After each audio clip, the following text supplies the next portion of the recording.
Hello दोस्तों, कैसे आप सब। स्वागत है आप लोगों का मेरे नए वीडियो में। दोस्तों, हम इस वीडियो में बीपीएससी टीआरई 1, टीआरई 2 और टीआरई 3 के जितने भी जीके जीएस के क्वेश्चंस पूछे गए हैं उसका हम सीरीज कर रहे हैं सब्जेक्ट वाइज और उसमें भी चैप्टर वाइज, जिसमें हम हिस्ट्री का पूरा वीडियो जो है सो कर चुके हैं। हिस्ट्री का पूरा जितना भी प्रीवियस ईयर क्वेश्चन है सब हम कर चुके हैं, जिसका लिंक आप लोगों को इसी वीडियो के डिस्क्रिप्शन बॉक्स में मिल जाएगा। वहां से जाकर आप लोग उस वीडियो को जरूर देख लीजिए। और इस वीडियो में आगे आगे बढ़ने से पहले यह जो है सो ज्योग्राफी का प्रीवियस ईयर क्वेश्चन है, इसका एक क्लास मैंने करवा दिया है, उसका लिंक भी डिस्क्रिप्शन बॉक्स में मिल जाएगा।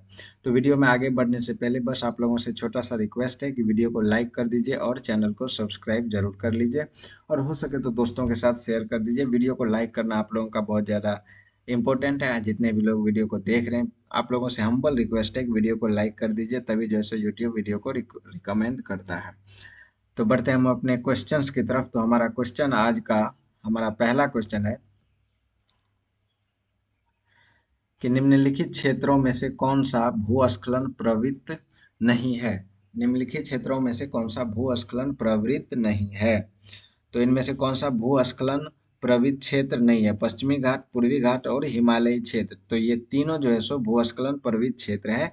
तो इसका सही आंसर हो जाएगा ऑप्शन नंबर ई। इनमें से कौन सा भूस्खलन प्रवृत्त क्षेत्र नहीं है। तो कोई भी ऐसा नहीं है जो भूस्खलन प्रवृत्त क्षेत्र नहीं है। ये तीनों ऑप्शन भूस्खलन प्रवृत्त क्षेत्र के हैं। जैसा कि आप लोग यहाँ पर देख सकते हो कि भारत के भूस्खलन क्षेत्रों में हिमालय पर्वत के पश्चिमी व पूर्वी हिस्से, उसके बाद पश्चिमी घाट, नीलगिरी, पूर्वी घाट तथा विंध्याचल विंध्याचल पर्वत प्रमुख रूप से आते हैं। भारत के भूस्खलन क्षेत्र में प्रमुख रूप से कौन कौन से क्षेत्र आते हैं। तो पश्चिमी व हिमालय पर्वत के पश्चिमी व पूर्वी हिस्से, उसके बाद पश्चिमी घाट, नीलगिरी, पूर्वी घाट तथा विंध्याचल पर्वतमाला प्रमुख रूप से आते हैं। और यह भारत के 15% हिस्से को प्रभावित करता है। इसके अतिरिक्त सतपुरा, शिवालिक, मध्य भारत के पठार पर भी यदा कदा भूस्खलन की घटनाएं देखी जाती है। यानी कि सतपुरा, शिवालिक और मध्य भारत के पठार पर भी कभी कभी भूस्खलन की घटनाएं देखी जाती है। बढ़ते हैं हम अपने अगले क्वेश्चन की तरफ। तो हमारा अगला क्वेश्चन है, निम्नलिखित में से कौन सा तट उष्णकटिबंधीय चक्रवातों में सबसे अधिक प्रभावित है। इनमें से कौन सा तट उष्णकटिबंधीय चक्रवातों से सबसे अधिक प्रभावित है। तो उष्णकटिबंधीय चक्रवात सबसे अधिक कहाँ पर आता है इसमें से। तो मालाबार, कोरोमंडल या कोंकण। तो यह जो है सो मालाबार कोरोमंडल तट पर अधिक आता है। तो सबसे अधिक प्रभावित क्षेत्र कौन सा हो जाएगा। तो कोरोमंडल तट जो है सो उष्णकटिबंधीय चक्रवातों से सबसे अधिक प्रभावित है। तो ऑप्शन नंबर बी इसका सही आंसर हो जाएगा कि भारत के संपूर्ण तटीय क्षेत्र उष्णकटिबंधीय चक्रवात से प्रभावित है। पहले तो भारत का संपूर्ण तटीय क्षेत्र जो है सो वह उष्णकटिबंधीय चक्रवात से प्रभावित है, और यहाँ पूर्वी तट चक्रवात से अधिक प्रभावित रहता है। भारत का जो है सो पूर्वी तट चक्रवात से अधिक प्रभावित रहता है, जिसके तटीय क्षेत्र कोरोमंडल उत्तरी सरकार है। उत्तरी सरकार जो कोरोमंडल है वह इसमें सबसे अधिक प्रभावित रहता है। और यहाँ यह भी इम्पोर्टेंट पॉइंट है कि चक्रवात की उत्पत्ति के लिए सागरीय सतह का तापमान 25 डिग्री से 27 डिग्री सेल्सियस आदर्श तापमान है। अगर पूछे कि चक्रवात की उत्पत्ति के लिए सागरीय सतह का तापमान कितना होना चाहिए, तो 25 डिग्री से 27 डिग्री जो है सो चक्रवात की उत्पत्ति के लिए आदर्श तापमान होता है। अगला क्वेश्चन है, हीट वेव के संबंध में निम्नलिखित कथनों पर विचार कीजिए। तो हीट वेव के संबंध में हम लोग को निम्नलिखित जो कथन है उस पर विचार करना है। देखते हैं कौन कौन सा कथन दिया गया है।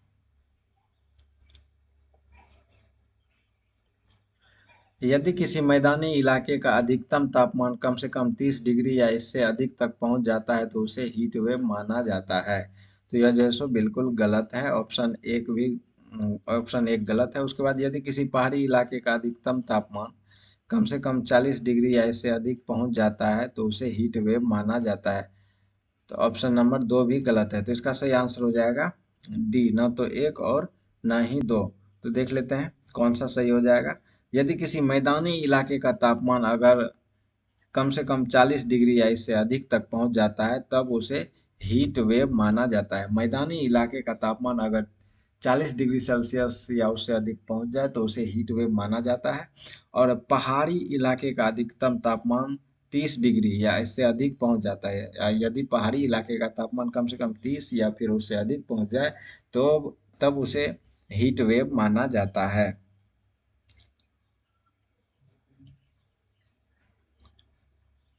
हमारा अगला क्वेश्चन है कि मृदा पलबार करना संबंधित है। Mulching of the soil is associated with, mulching जो है सो किससे संबंधित है? तो खरपतवार को बढ़ने से रोकने के लिए, या फिर मृदा की उर्वरकता एवं स्वास्थ्य की बढ़ोतरी से, या मृदा की नमी को बनाए रखने से।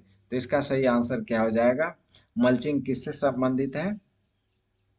तो मल्चिंग जो है सो मृदा की नमी को बनाए रखने से संबंधित है। तो ऑप्शन नंबर सी इसका सही आंसर हो जाएगा। मल्चिंग किससे संबंधित है?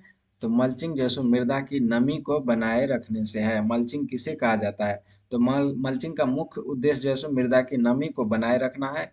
और मल्चिंग एक ऐसी प्रक्रिया है जिसमें मृदा को पत्तों, पुआल आदि से ढक दिया जाता है जो खेत में नमी को बरकरार रखती है। तो मल्चिंग क्या है? तो मल्चिंग जो है सो खेतों में नमी को बनाए रखने का एक प्रक्रिया है या एक तरीका है। अगला क्वेश्चन है, गंगा का मैदान किस प्रकार की मिट्टी से भरा है? तो गंगा के मैदान में किस प्रकार की मिट्टी हमें देखने को मिलती है? काली मिट्टी, लाल मिट्टी या फिर जलोढ़ मिट्टी? तो इसका सही आंसर हो जाएगा ऑप्शन नंबर सी। गंगा के मैदान में किस प्रकार की मिट्टी देखने को मिलती है? तो गंगा के मैदान में हमें जलोढ़ मिट्टी देखने को मिलती है। और जलोढ़ मिट्टी में पोटाश, चूना और फास्फोरिक एसिड प्रचुर मात्रा में पाया जाता है। जलोढ़ मिट्टी में पोटाश, चूना और फास्फोरिक एसिड जो है सो प्रचुर मात्रा में पाया जाता है। और जलोढ़ मिट्टी को मुख्यतः बांगर, पुरानी जलोढ़ और खादर, नई जलोढ़ में वर्गीकृत किया जाता है। पुरानी जलोढ़ मिट्टी को क्या कहा जाता है? तो पुरानी जलोढ़ मिट्टी को बांगर कहा जाता है और नई जलोढ़ मिट्टी को खादर कहा जाता है। अगला क्वेश्चन है, निम्नलिखित में से किस राज्य में काली मिट्टी पाई जाती है? इनमें से किस राज्य में काली मिट्टी पाई जाती है?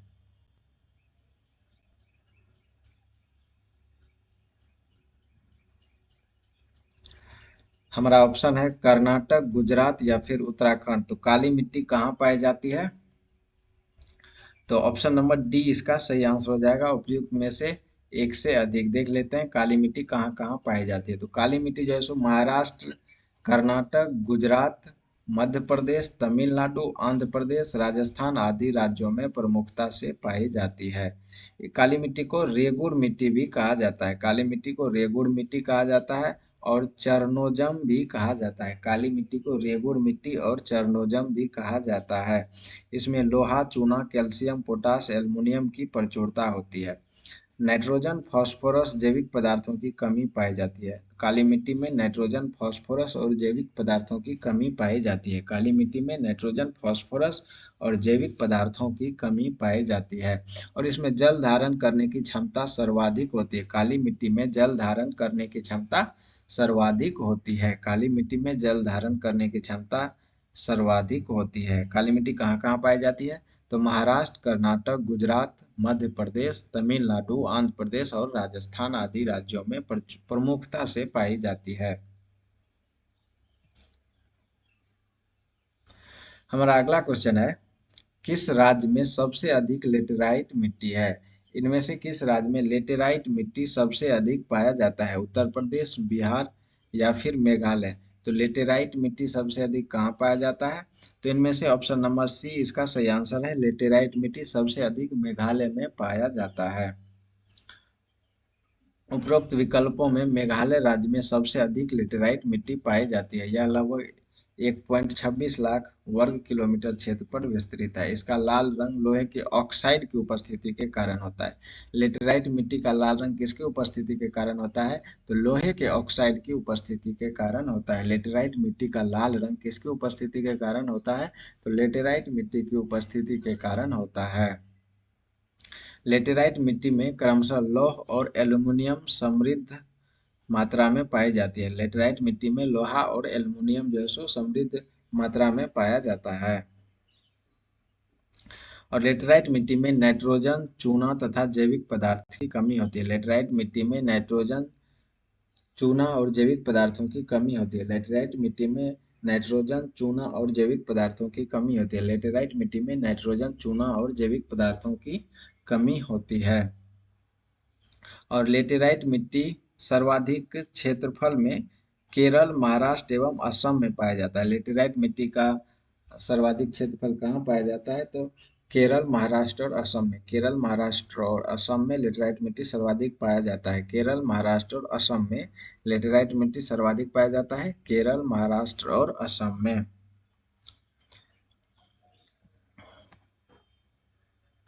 अगला क्वेश्चन है, निम्नलिखित में से कौन सा कथन सही है? निम्नलिखित में से कौन सा कथन सही है? धारवाड़ चट्टान संरचना में प्राकृतिक गैस पाई जाती है। अभ्रक कोडरमा में पाया जाता है। और कुडप्पा श्रृंखला हीरों के लिए प्रसिद्ध है। तो इनमें से कौन सा कथन सही है? तो अभ्रक कोडरमा में पाया जाता है, यह कथन बिल्कुल सही है। अभ्रक जो है सो कोडरमा में पाया जाता है। ऑप्शन नंबर बी इसका सही आंसर हो जाएगा। अभ्रक कोडरमा में पाया जाता है। उसके बाद इसे भारत का माइका कैपिटल कहा जाता है, कहा जाता था। अभ्रक जो कोडरमा को भारत का माइका कैपिटल कहा जाता था।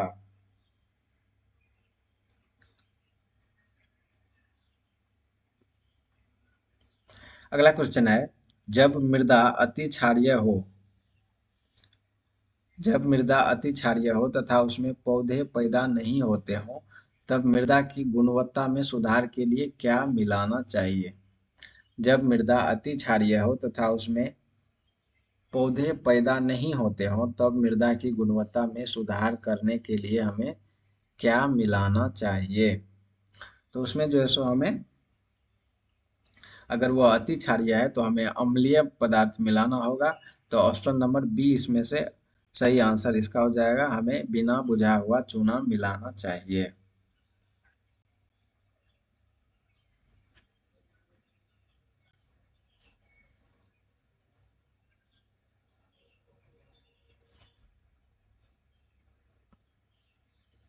सॉरी, यहाँ आप लोगों को थोड़ा सा, यहाँ मुझसे गलती हो गई। यहाँ बिना बुझा हुआ चूना नहीं होगा, क्योंकि यह जो है सो क्षारीय होता है। मैंने मिस्टेक कर दिया, कंफ्यूजन हो गया कुछ। कार्बनिक पदार्थ जो है सो अम्लीय होगा। तो ऑप्शन नंबर ए इसका सही आंसर हो जाएगा कि जब मृदा अति क्षारीय हो तथा उसमें पौधे पैदा नहीं होते हो, तब मृदा की गुणवत्ता में सुधार के लिए क्या मिलाना चाहिए? तो कार्बनिक पदार्थ को मिलाना चाहिए। तो ऑप्शन नंबर ए इसका सही आंसर हो जाएगा। बढ़ते हैं अगले क्वेश्चन की तरफ।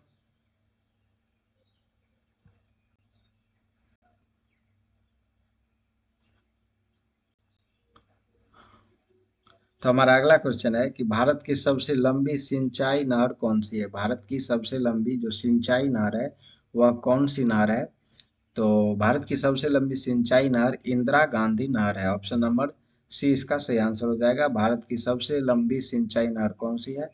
तो इंदिरा गांधी सिंचाई नहर है। भारत की सबसे लंबी सिंचाई नहर इंदिरा गांधी नहर है और इसकी लंबाई 645 किलोमीटर है। भारत की सबसे लंबी नहर कौन सी है? तो इंदिरा गांधी नहर है और इसकी लंबाई 645 किलोमीटर है। इसे सतलुज नदी पर हरिके बांध से राजस्थान के थार रेगिस्तान तक ले जाया गया है। इससे तीन राज्य पंजाब, हरियाणा और राजस्थान में सिंचाई की जाती है। इंदिरा गांधी नहर से कौन कौन से राज्य में सिंचाई होती है? तो पंजाब, हरियाणा और राजस्थान। इंदिरा गांधी नहर से कौन कौन से राज्य में सिंचाई होती है? तो पंजाब, हरियाणा और राजस्थान। इंदिरा गांधी नहर से कौन कौन से राज्य में सिंचाई होती है? तो पंजाब, हरियाणा और राजस्थान में सिंचाई होती है। बढ़ते हैं अपने अगले क्वेश्चन की तरफ। तो हमारा अगला क्वेश्चन है कि निम्नलिखित में से कौन सी भारत की सबसे लंबी नहर कहलाती है? इनमें से कौन सा भारत का सबसे लंबा या सबसे लंबी नहर कहलाती है? तो सेतु समुद्रम जल यात्रा नहर, शारदा नहर या इंदिरा गांधी नहर। तो भारत की सबसे लंबी नहर कौन सी हो जाएगा? तो इंदिरा गांधी नहर भारत की सबसे लंबी नहर है और इसका लंबाई कितना है? तो 645 किलोमीटर है। इंदिरा गांधी नहर की लंबाई कितनी है? तो 645 किलोमीटर इसकी लंबाई है और यह भारत की सबसे लंबी नहर कहलाती है। बढ़ते हैं हम अपने अगले क्वेश्चन की तरफ। तो हमारा अगला क्वेश्चन है कि भारत में पानी का सर्वाधिक उपयोग किस प्रयोजन के लिए किया जाता है। भारत में पानी का सर्वाधिक उपयोग किसके लिए किया जाता है, तो इसका सही आंसर है ऑप्शन नंबर सी, सिंचाई के लिए। भारत में पानी का सर्वाधिक उपयोग जो है सो सिंचाई के लिए किया जाता है। भारत में पानी का सर्वाधिक उपयोग किसके लिए किया जाता है, तो सिंचाई के लिए किया जाता है। टिहरी बांध परियोजना संबंधित है। टिहरी बांध परियोजना किससे संबंधित है, नियतिवादी विचारधारा से, संभववादी विचारधारा से, या फिर वैज्ञानिक नियतिवादी विचारधारा से। तो इसका सही आंसर हो जाएगा ऑप्शन नंबर बी, संभववादी विचारधारा से। टिहरी बांध परियोजना संबंधित है संभववादी विचारधारा से। टिहरी बांध परियोजना किससे संबंधित है, तो यह जो है सो संभववादी विचारधारा से संबंधित है। टिहरी बांध परियोजना संभववादी विचारधारा से संबंधित है। और टिहरी बांध जो है सो किस नदी पर बना है, तो टिहरी बांध भागीरथी नदी पर बना हुआ है और यह उत्तराखंड में है। टिहरी बांध जो है सो उत्तराखंड में भागीरथी नदी पर बना सबसे ऊंचा बांध है। भागीरथी नदी पर बना सबसे ऊंचा बांध कौन सा है, तो टिहरी बांध है। हमारा अगला क्वेश्चन है, निम्नलिखित में से कौन सी पारंपरिक सिंचाई पद्धति नहीं है। इनमें से कौन सा जो है सो ट्रेडिशनल सिंचाई पद्धति नहीं है। खंडक प्रणाली, चेन पंप प्रणाली, या ड्रिप प्रणाली। तो इनमें से कौन सा जो है सो ट्रेडिशनल सिंचाई पद्धति नहीं है, तो ड्रिप प्रणाली जो है सो यह ट्रेडिशनल सिंचाई पद्धति नहीं है। तो ऑप्शन नंबर सी इसका सही आंसर हो जाएगा कि ड्रिप प्रणाली जो है सो ड्रिप प्रणाली वह ट्रेडिशनल सिंचाई पद्धति नहीं है। देख लेते हैं कौन कौन सा जो है सो ट्रेडिशनल है और कौन कौन सा आधुनिक विधियां हैं। तो पारंपरिक और आधुनिक विधियां में यहाँ देख लीजिए कि पारंपरिक सिंचाई विधियां में खंडक प्रणाली, चेन प्रणाली और डेगली प्रणाली आती है, तथा रहर तथा मोट प्रणाली आती है। और आधुनिक सिंचाई प्रणाली कौन कौन सी है, तो आधुनिक सिंचाई प्रणाली ड्रिप सिंचाई प्रणाली और छिड़काव सिंचाई प्रणाली, यह जो है सो आधुनिक सिंचाई प्रणाली है। ड्रिप सिंचाई प्रणाली और छिड़काव सिंचाई प्रणाली आधुनिक सिंचाई प्रणाली है। ड्रिप सिंचाई प्रणाली और छिड़काव सिंचाई प्रणाली यह आधुनिक सिंचाई प्रणाली है। हमारा अगला क्वेश्चन है, दामोदर घाटी परियोजना किस राज्य में स्थित है। दामोदर घाटी परियोजना यह किस राज्य में स्थित है, तो दामोदर घाटी परियोजना जो है सो यह झारखंड और पश्चिम बंगाल से संबंधित है। तो ऑप्शन नंबर बी इसका सही आंसर हो जाएगा। दामोदर घाटी परियोजना किस राज्य में स्थित है, तो झारखंड और पश्चिम बंगाल में स्थित है। दामोदर घाटी परियोजना झारखंड और पश्चिम बंगाल में स्थित है। और दामोदर घाटी परियोजना के तहत वर्ष 1948 में दामोदर घाटी निगम की स्थापना की गई थी। दामोदर घाटी निगम की स्थापना 1948 ईस्वी में की गई थी। अगला क्वेश्चन है, 1954 में किन दो देशों के बीच कोसी सिंचाई एवं जल विद्युत परियोजना समझौता हस्ताक्षरित हुआ था। किन दो देशों के बीच कोसी सिंचाई एवं जल विद्युत परियोजना समझौता हस्ताक्षरित हुआ था, तो यह जो है सो भारत और नेपाल के बीच हुआ था। तो इसका सही आंसर हो जाएगा ऑप्शन नंबर सी, भारत और नेपाल के बीच कोसी सिंचाई एवं जल विद्युत परियोजना समझौता हस्ताक्षर कब हुआ था, 1954 ईस्वी में। भारत और नेपाल के बीच कोसी सिंचाई एवं जल विद्युत परियोजना पर हस्ताक्षर कब हुआ था, तो 1954 ईस्वी में।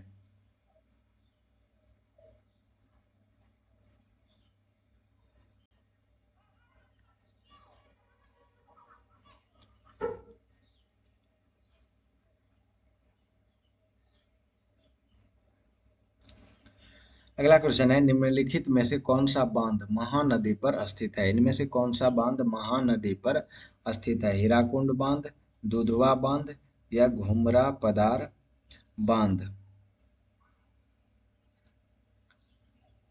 तो इसका सही आंसर हो जाएगा ऑप्शन नंबर डी, एक से अधिक, क्योंकि हीराकुंड बांध और दुधवा बांध ये दोनों बांध जो है सो महानदी पर स्थित है। हीराकुंड बांध और दुधवा बांध यह महानदी पर स्थित है। तो ऑप्शन नंबर डी इसका सही आंसर हो जाएगा, हीराकुंड बांध और दुधवा बांध। हीराकुंड बांध तथा दुधवा बांध महानदी पर स्थित है।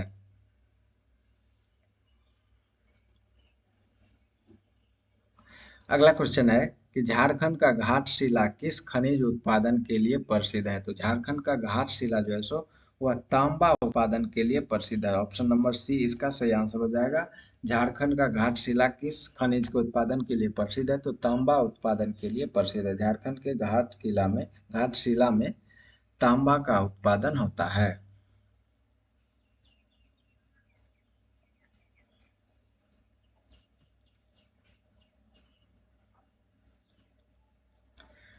अगला क्वेश्चन है मैग्नीज का उपयोग कहाँ किया जाता है। फोटोग्राफी में, माचिस उद्योग में या फिर बैटरी उत्पादन में। तो मैग्नीज का उपयोग जो है सो इनमें से किसी भी उद्योग में नहीं किया जाता है। तो ऑप्शन नंबर ई इसका सही आंसर हो जाएगा। मैग्नीज बहुत भंगुर धातु होता है और शुद्ध रूप में इसका बहुत उपयोग नहीं किया जा सकता है। तो मैग्नीज का उपयोग कहाँ कहाँ होता है। तो मैग्नीज का उपयोग मुख्य रूप से स्टील जैसी मिश्र धातुओं में किया जाता है। मैग्नीज का उपयोग स्टील जैसी मिश्र धातुओं में किया जाता है।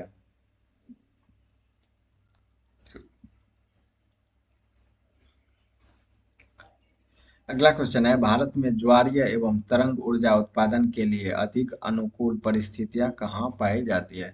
तो भारत में ज्वारीय एवं तरंग ऊर्जा उत्पादन के लिए अधिक अनुकूल परिस्थिति जो है सो वह खंभात के खाड़ी में पाई जाती है। तो ऑप्शन नंबर ए इसका सही आंसर हो जाएगा कि भारत में ज्वारीय एवं तरंग ऊर्जा उत्पादन के लिए अनुकूल परिस्थितियां कहाँ पाई जाती है। तो खंभात की खाड़ी में पाई जाती है।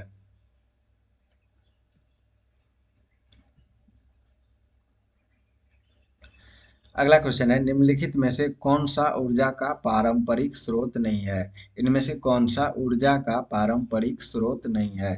कोयला, प्राकृतिक गैस एवं पवन ऊर्जा। तो कौन सा जो है सो ऊर्जा का पारंपरिक स्रोत नहीं है। तो इसका सही आंसर हो जाएगा ऑप्शन नंबर सी पवन ऊर्जा जो है सो ऊर्जा का पारंपरिक स्रोत नहीं है। पवन ऊर्जा ऊर्जा का पारंपरिक स्रोत नहीं है। पारंपरिक स्रोत और गैर पारंपरिक स्रोत यह जो है सो ऊर्जा के दो स्रोत होते हैं, पारंपरिक स्रोत और गैर पारंपरिक स्रोत। पारंपरिक ऊर्जा स्रोत में जीवाश्म ईंधन, पेट्रोलियम, कोयला, प्राकृतिक गैस आदि आते हैं।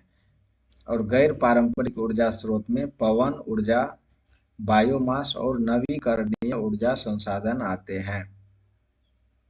यानी कि पारंपरिक ऊर्जा स्रोत वह ऊर्जा स्रोत हो गया जो खत्म होने खत्म हो जाते हैं, जिसको जो सो हम फिर से उपयोग में नहीं ला सकते हैं, वह पारंपरिक ऊर्जा स्रोत में आता है।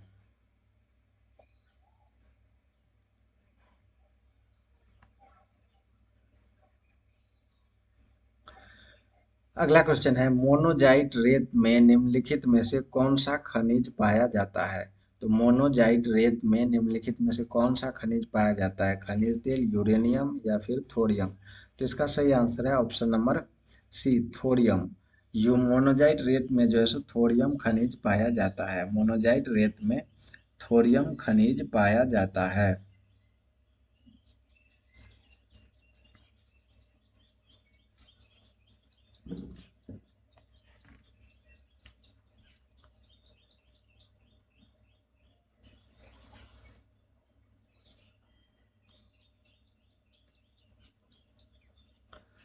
अगला क्वेश्चन है कि भारत के निम्नलिखित थर्मल पावर प्रोजेक्टों को पूर्व से पश्चिम की दिशा में व्यवस्थित कीजिए। कोटा, नामरूप, ओबरा और परीक्षा। तो इसको जो है सो पूरब से पश्चिम की दिशा में व्यवस्थित करना है। तो इसमें सबसे पहले हो जाएगा नामरूप, उसके बाद ओबरा, उसके बाद परीक्षा और सबसे अंत में कोटा। दो, तीन, चार और एक। दो, तीन, चार और एक। तो इनमें से कोई भी नहीं है, तो देखते हैं आगे कौन सा ऑप्शन है।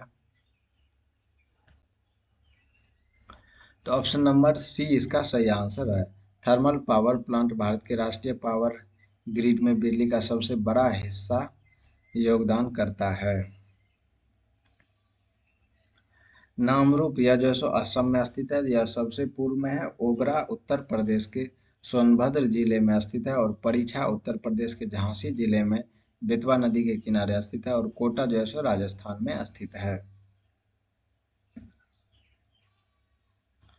अगला क्वेश्चन है, किस शहर में प्रथम शुद्ध हरित हाइड्रोजन संयंत्र चालू किया गया है?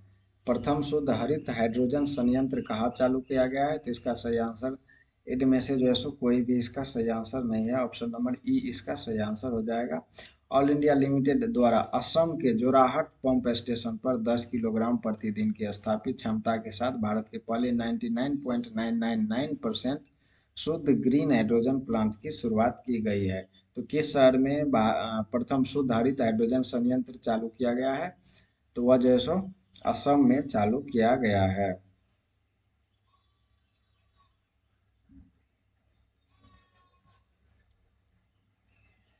हमारा अगला क्वेश्चन है कि कोयला नगरी किस स्थान को कहते हैं? कोयला नगरी किस स्थान को कहा जाता है? सोहागपुर, रानीगंज या धनबाद? तो कोयला नगरी जो है सो धनबाद को कहा जाता है। ऑप्शन नंबर सी इसका सही आंसर है। झारखंड के धनबाद को कोयला नगरी कहा जाता है। कोयला नगरी किसे कहा जाता है? तो झारखंड के धनबाद को कोयला नगरी कहा जाता है। झारखंड के धनबाद शहर को कोयला नगरी के नाम से जाना जाता है। झारखंड के धनबाद शहर को कोयला नगरी के नाम से जाना जाता है।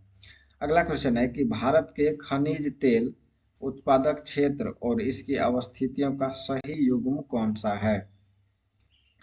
तो सुरमा घाटी असम में है, लुनेज क्षेत्र गुजरात में, केजी बेसिन बंगाल की खाड़ी में। तो इनमें से कौन सा जो है सो सही युग्म है? तो ऑप्शन नंबर डी इसका सही आंसर हो जाएगा। सुरमा घाटी डिगबोई नहरकटिया हुगरीजन मुरान क्षेत्र यह जो सो असम में है। लुनेज अंकलेश्वर ओलियाद डोकला मेहसाना कलोल क्षेत्र यह गुजरात में है। और मंगला क्षेत्र राजस्थान में है।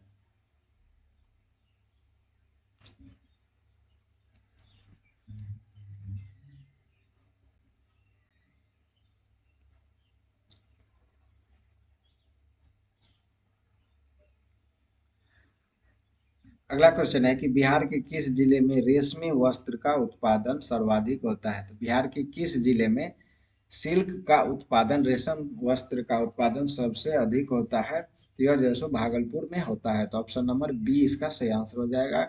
बिहार के किस जिले में रेशमी वस्त्र का उत्पादन सर्वाधिक होता है? तो यह भागलपुर जिले में होता है।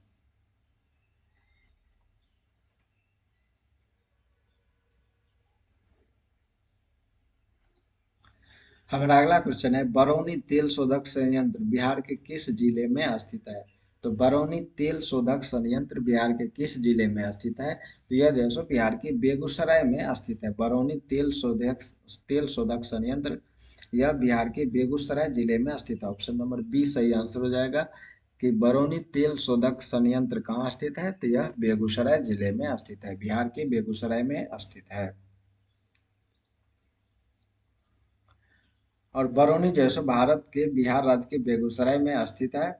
और यह गंगा नदी के किनारे बसा हुआ है। बरौनी गंगा नदी के किनारे बसा हुआ है। और यह बिहार का एक औद्योगिक कस्बा शहर है। यहाँ पर बरौनी तेल शोधन कारखाना तथा बरौनी थर्मल पावर स्टेशन भी यहीं पर है।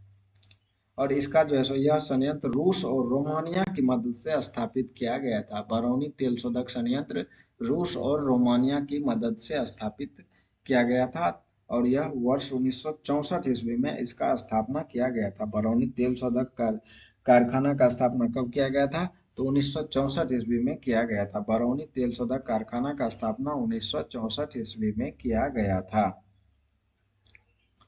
बढ़ते हैं अगले क्वेश्चन की तरफ।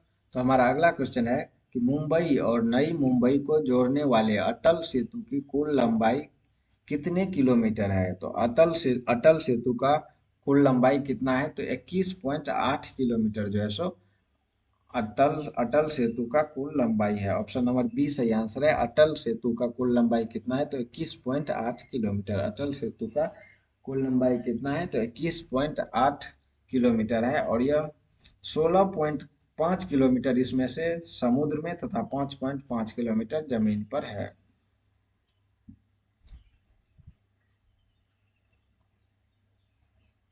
अगला क्वेश्चन है, निम्नलिखित में से कौन से दो चरम स्थान पूर्व पश्चिम गलियारे से जुड़े हैं? तो पूर्वी पश्चिम गलियारे से कौन कौन सा इनमें से जो है सो जुड़ा हुआ है? तो इसका सही आंसर हो जाएगा ऑप्शन नंबर सी सिलचर और पोरबंदर।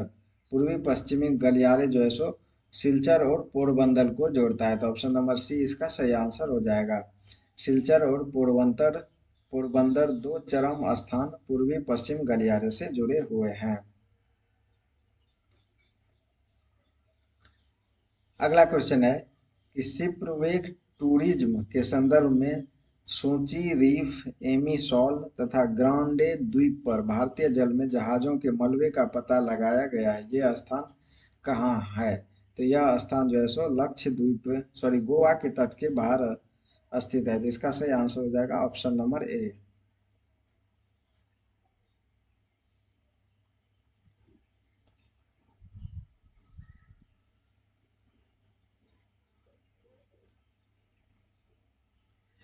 अगला क्वेश्चन है कि भारत के निम्नलिखित बंदरगाहों को उत्तर से दक्षिण क्रम में व्यवस्थित कीजिए। तो काकीनाडा, नागपट्टिनम, मछलीपट्टिनम और विशाखापट्टनम, इनमें से कौन कौन सा जो है सो उत्तर से दक्षिण के क्रम में सबसे पहले कौन सा आएगा? तो विशाखापट्टनम जो है सो उत्तर से दक्षिण के रूप में सबसे पहले विशाखापट्टनम आएगा, उसके बाद काकीनाडा, उसके बाद मछलीपट्टनम और सबसे लास्ट में आएगा नागपट्टिनम। तो ऑप्शन नंबर कौन सा इसका सही आंसर हो जाएगा? तो ऑप्शन नंबर बी इसका सही आंसर हो जाएगा। विशाखापट्टनम कहाँ है? तो यह आंध्र प्रदेश में स्थित है। काकीनाडा आंध्र प्रदेश में है, मछलीपट्टनम भी आंध्र प्रदेश में है और नागपट्टिनम यह जो है सो तमिलनाडु में स्थित है। अगला क्वेश्चन है कि मध्य प्रदेश का लगभग कितना प्रतिशत क्षेत्रफल कृषि योग्य है? मध्य प्रदेश का लगभग कितना प्रतिशत भाग जो है सो कृषि के योग्य है? तो इसका सही आंसर है ऑप्शन नंबर सी। मध्य प्रदेश का लगभग 50% भाग जो है सो कृषि योग्य है। मध्य प्रदेश का लगभग 50% भाग कृषि योग्य है। मध्य प्रदेश का लगभग 50% भाग कृषि योग्य है।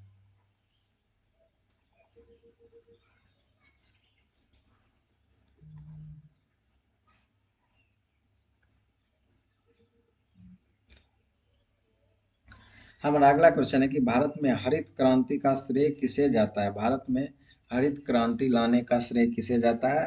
तो हरित क्रांति का जनक भारत में डॉक्टर एम एस स्वामीनाथन को माना जाता है, तो ऑप्शन नंबर ए इसका सही आंसर हो जाएगा। भारत में हरित क्रांति का जनक किसे कहा जाता है? तो डॉक्टर एम एस स्वामीनाथन को कहा जाता है। भारत में हरित क्रांति का जनक डॉक्टर एम एस स्वामीनाथन को कहा जाता है।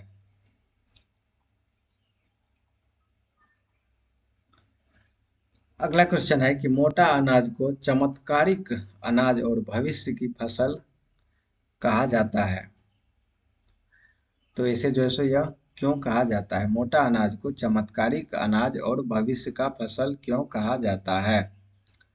तो कुछ बाहरी कारक की आवश्यकता है, या पोषण की दृष्टि से चावल और गेहूं के बराबर है, या फिर सूखा सहिष्णु फसल है? तो ऑप्शन नंबर कौन सा इसका सही आंसर हो जाएगा? तो इसका सही आंसर है ऑप्शन नंबर डी, एक से अधिक। तो इसका कारण क्या क्या है? तो मोटा अनाज जो है सो प्रोटीन, फाइबर, विटामिन और खनिज जैसे पोषक तत्वों से भरपूर होता है। मोटा अनाज सूखा और सहिष्णु फसल होता है और इसमें अन्य फसलों की तुलना में कम पानी और कम कीटनाशकों की आवश्यकता होती है। और गेहूं और धान की फसलों के मुकाबले इसमें सॉल्यूबल फाइबर के साथ ही कैल्शियम और आयरन की मात्रा अधिक होती है।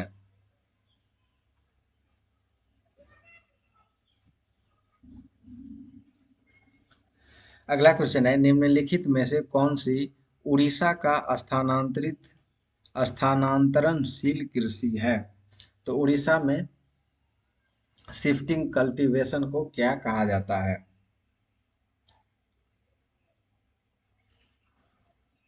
इसका सही आंसर हो जाएगा ऑप्शन नंबर ए। उड़ीसा में जो है सो स्थानांतरण कृषि को पोडू कहा जाता है। उड़ीसा में स्थानांतरण कृषि को पोडू कहा जाता है।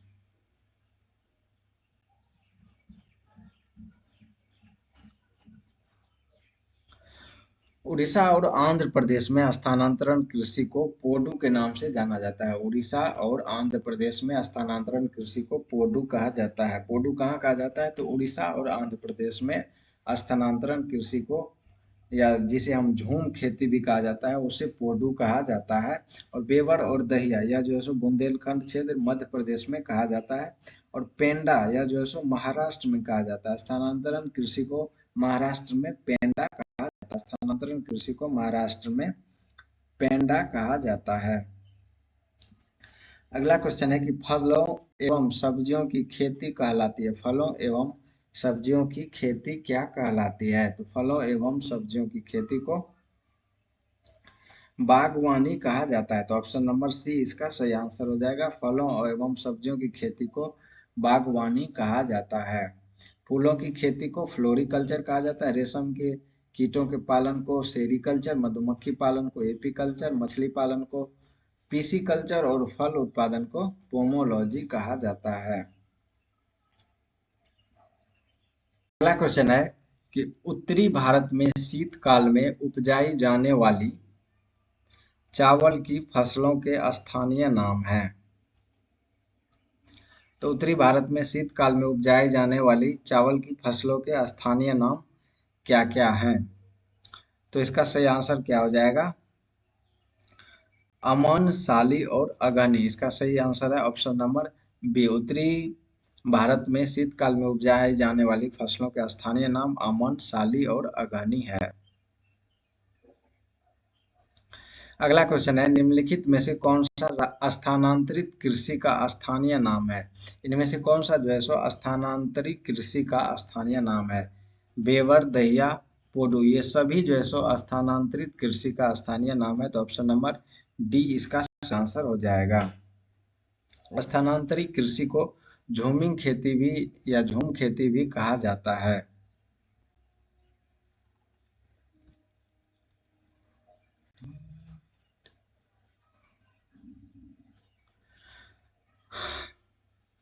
और झूम की खेती इसे कहाँ कहा जाता है? तो उत्तर पूर्वी भारत में से झूम की खेती कहा जाता है।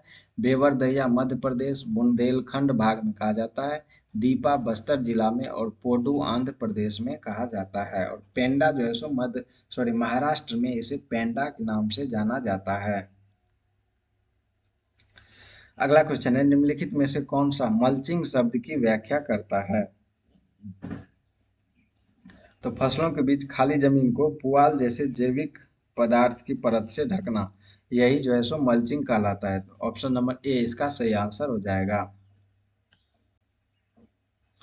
अगला क्वेश्चन है निम्नलिखित में से किसकी खेती जायद के मौसम में की जाती है? तो जायद के मौसम में किसकी खेती की जाती है? तरबूज, खरबूज और खीरा। तो ऑप्शन नंबर डी इसका सही आंसर हो जाएगा। इसमें से एक से अधिक। जायद के मौसम में उगाई जाने वाली प्रमुख फसल खरबूज, तरबूज, खीरा, ककड़ी, मूंग, जूट, तुरई, भिंडी आदि जो है सो जायद के मौसम में उगाई जाती है। अगला क्वेश्चन है कि भारत में शुष्क बिंदु बस्ती मिलती है। भारत में शुष्क बिंदु बस्ती यह कहाँ मिलती है? तो यह जो है सो यह बाढ़ क्षेत्रों में मिलती है। ऑप्शन नंबर बी इसका सही आंसर हो जाएगा। भारत में शुष्क बिंदु बस्ती कहाँ मिलती है? तो यह बाढ़ के क्षेत्रों में मिलती है। भारत में शुष्क बिंदु बस्ती बाढ़ क्षेत्रों में मिलती है। भारत में शुष्क बिंदु बस्ती कहाँ मिलती है? तो यह हमें बाढ़ क्षेत्रों में मिलती है। अगला क्वेश्चन है कि जीवाश्मों के आधार पर मानव का उत्पत्ति केंद्र कहाँ है?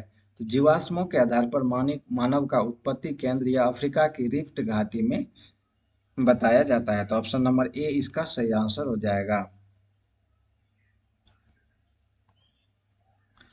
अगला क्वेश्चन है कि दो समुदायों के मध्य सांस्कृतिक संपर्क क्या कहलाता है? तो दो समुदायों के मध्य सांस्कृतिक संपर्क जो है सो वह ए कल्चरेशन के नाम से जाना जाता है। तो ऑप्शन नंबर बी इसका सही आंसर हो जाएगा।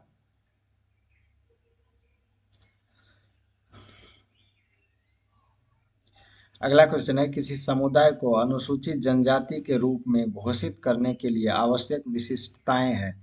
आदिम लक्षणों के संकेत, विशिष्ट संस्कृति, बड़े पैमाने पर समुदाय के साथ संपर्क में शर्म, पिछड़ापन एवं भौगोलिक अलगाव। तो किसी समुदाय को अनुसूचित जनजाति के रूप में घोषित करने के लिए कौन कौन सी विशेषता आवश्यक है? तो इनमें से सभी विशेषता आवश्यक है, तो ऑप्शन नंबर डी इसका सही आंसर हो जाएगा।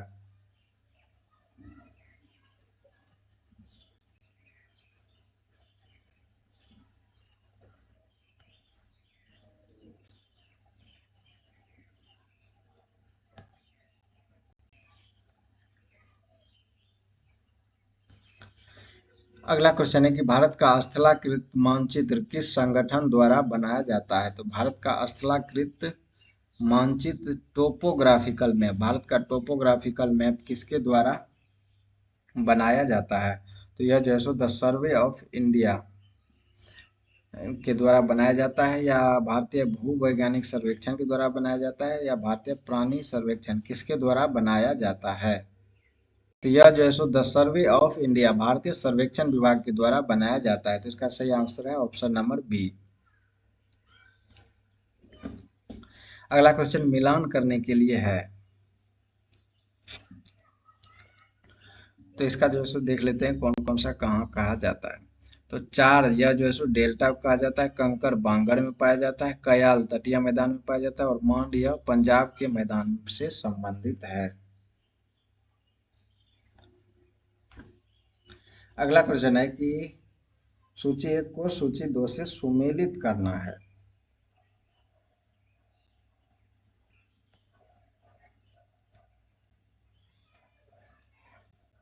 खनिज संसाधनों की संप्रभुता परंतु औद्योगिकीकरण की कमी, तो यह जो है सो झारखंड में होता है। झारखंड में जो है सो खनिज संसाधनों की संपन्नता है परंतु औद्योगिकीकरण की कमी है।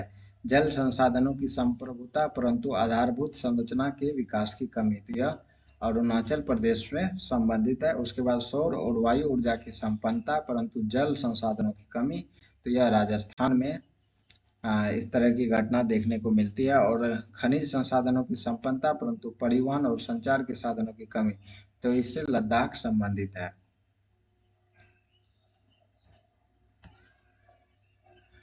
और अगला क्वेश्चन है कि अरब सागर और बंगाल की खाड़ी के अपवाह तंत्र के बीच जल विभाजक है। तो अरब सागर और बंगाल की खाड़ी के अपवाह तंत्र के बीच जल विभाजक कौन कौन सा है? तो दिल्ली रिज, अरावली, सह्याद्री और अमरकंटक की पहाड़ी, ये सभी जो है सो जल विभाजक अपवाह तंत्र है। तो ऑप्शन नंबर बी इसका सही आंसर हो जाएगा।